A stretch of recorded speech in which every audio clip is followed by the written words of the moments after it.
Good evening, I'm Jeff Vaughn. And I'm Lena Wynn. And we begin with Campaign 2016. Yeah, Donald Trump likes to brag that he's very rich, but now it appears he has realized he will need a lot of money to run for president. After mocking his former opponents for taking big campaign contributions while he paid his own primary bills, Trump today announced that he will now reverse course and mount a massive fundraising campaign. And he will start asking for money right here in Los Angeles. For more on Trump's dash for cash and today's other developments on the presidential campaign trail, we now welcome in KCAL 9 political reporter Dave Bryan with the latest. Dave? And we'll see whether this backfires in some ways, because he really did make that a central point, in his primary campaign. There's a lot riding on the GOP summit in Washington tomorrow, not the least of which will Republicans achieve some kind of unity. Donald Trump says there's nothing to get excited about in his tax returns, but that didn't quell the heated debate today. But at the top of our report tonight is news about Trump's first big California fundraiser. I'm the only one left. That's okay, right? During the presidential primary campaign, Donald Trump bragged that he paid the campaign bills out of his own pocket, blasting his opponents for taking millions of campaign dollars from special interests and serving their interests, not the interests of working-class Americans. Now that's changing. Trump and the Republican Party are launching an ambitious fundraising effort in L.A. this month to bring in up to $1 billion with as many as 50 events, with the proceeds to fuel his campaign and other GOP candidates. Welcome Tom Barrett and Rob Lowe. Thomas Barrack Jr. will be hosting the first fundraiser in Southern California in 2 weeks. Barrack is the founder and executive chairman of Colony Capital Incorporated, a multi-billion-dollar real estate and investment management corporation headquartered in downtown L.A.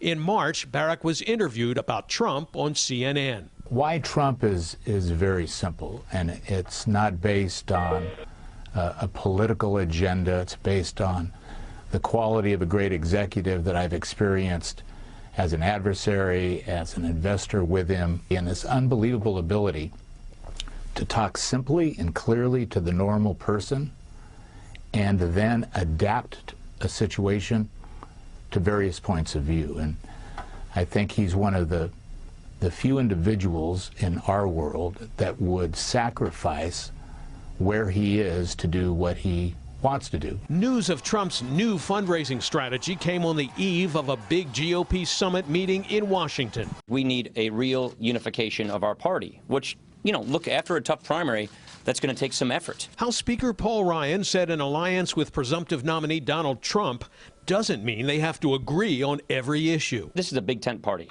There is plenty of room for different policy disputes in this party. Trump indicated he'll win the election with or without the party establishment. I have a lot of respect for Paul Ryan. If we make a deal, that'll be great. And if we don't, we will trudge forward like I've been doing and winning, all the time. Ryan met with Republicans who already support Trump, like Temecula Congressman Duncan Hunter. They're going to meet, they're going to talk, they're going to get to know each other, they're going to tell each other what their priorities are, and hopefully have a nice hug after that. Trump has also reignited the debate over whether he should release his tax returns, telling the Associated Press it would not happen before the election, claiming there's nothing to be learned anyway. That brought an immediate response from Hillary Clinton. My husband and I have released 33 years of tax returns. So you got to ask yourself, why doesn't he want to release them? Yeah, well, we're going to find out. Former GOP presidential candidate Mitt Romney, who's no fan of Trump and who had trouble with his own tax return release during his campaign, charged it's disqualifying for a modern-day presidential candidate not to release his tax returns. San Diego County Congressman Darrell Issa told CNN Romney needs to back off and get with the program. He's a good man, and I think we all knew, even though we lost the election, he is a good man. But he does need to start looking at the positive side. And that's what tomorrow's meeting between Ryan and Trump is all about. It's about planning a strategy for unity. At the end of the day, Trump tweeted, I told @AP that my taxes are under routine audit, and I would release my tax returns when audit is complete, not after election. So now it appears Trump is saying he will release his tax returns after the audit is complete, regardless of whether that's before or after the election. At least that's what I think it means. Yeah, Dave, so we pretty much all know that the Democrats use California like their ATM for when years. When election season comes around.